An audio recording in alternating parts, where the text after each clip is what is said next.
రాయలసీమ ప్రాంతంలోని సత్యసాయి జిల్లా మన కల్లితాండకు రావడం జరిగింది.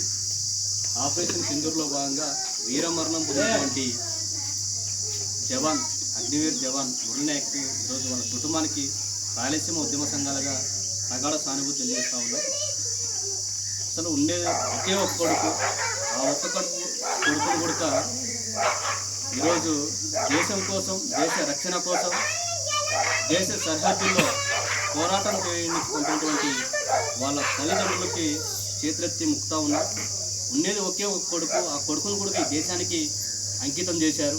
మరి అలాంటి కుటుంబం యుద్ధ మరణంలో చనిపోతే, వీరమరణం పొందితే నిజంగా వాళ్ళ బాధ తీర్చలేనిది.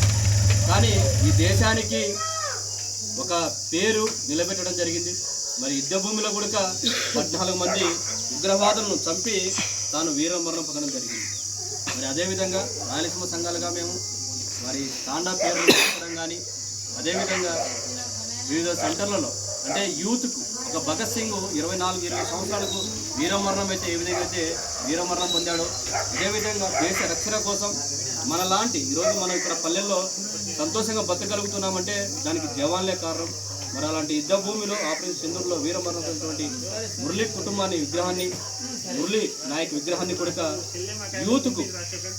యూత్కి ఇన్స్పిరేషన్గా ఖచ్చితంగా వివిధ కూడల్లో సత్యసాయి జిల్లాలో కావచ్చు, గోరటిలో కావచ్చు, మరి వివిధ జిల్లాల్లో కూడా అతని విగ్రహం పెద్ద ఎత్తున ప్రభుత్వమే చర్యలు తీసుకొని విగ్రహం కూడా పెట్టాల్సిందిగా మేము రాయలసీమలో కోరుతా ఉన్నాం.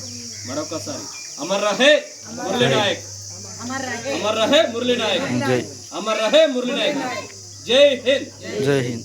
భారత్ మాతా కి, భారత్ మాతా కి, భారత్ మాతా కి జై హింద్.